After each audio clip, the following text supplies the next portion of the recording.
मन की बात समझने के लिए हमें हाथ के इशारे और शरीर के व्यवहार को समझना बहुत आवश्यक है। कोई व्यक्ति जब भी बात करता है तो आपने देखा होगा कि वो अपने हाथों को हिलाता रहता है, अपने हाथों से इशारा करता रहता है। वो बातों के साथ साथ अपना शरीर का जो व्यवहार है अर्थात बॉडी लैंग्वेज, उसका भी पूरा उपयोग करता है, जिससे हमें यह पता चल पाता है कि वो व्यक्ति हमारी बातों पर कितना ध्यान दे रहा है और उसके मन में क्या चल रहा है। शरीर के व्यवहार को देखने के लिए उसके हाथ मटकाने, शरीर मटकाने और चेहरे पर बार बार हाथ लाने, हाथों का एक दूसरे से मसलना, ऐसी बहुत सी क्रियाएं होती हैं, उस पर हमें ध्यान देना अति आवश्यक है। मन की बात को समझने के लिए हमें शरीर के व्यवहार को भी समझना पड़ता है।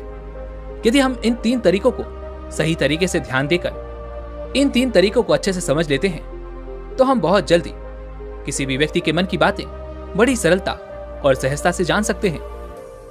इसलिए यदि आपको किसी के मन की बातें जाननी है तो आपको उसकी आंखों पर, उसके चेहरे पर, उसके शरीर के हाव भाव को और उसके हाथों को ध्यानपूर्वक देखना और समझना होगा, जिससे आप ये समझ पाएंगे कि आखिरकार उसके मन में क्या चल रहा है और वह क्या सोच रहा है। लेकिन उनसे पहले आपको अपने मन को एकाग्र करना होगा, शांत करना होगा और अपने मन को वर्तमान में लाना होगा। तभी आप उस व्यक्ति के इन सभी क्रियाओं पर ध्यान दे पाएंगे, उन्हें समझ पाएंगे। अन्यथा आप यदि अतीत की घटनाओं में व्यस्त हैं, भविष्य की योजनाओं में व्यस्त हैं, तो आप उस व्यक्ति के हाव भाव पर कभी ध्यान दे ही नहीं पाएंगे और ना ही आप कभी ये समझ पाएंगे कि आखिर उस व्यक्ति के मन में क्या चल रहा है, वह क्या सोच रहा है।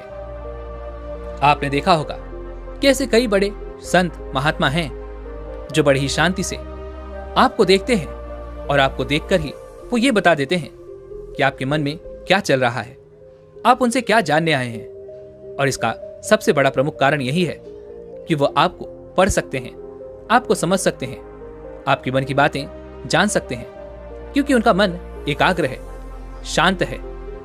और यही कारण है कि वो आपके मन की बातें बड़ी ही सरलता से समझ जाते हैं।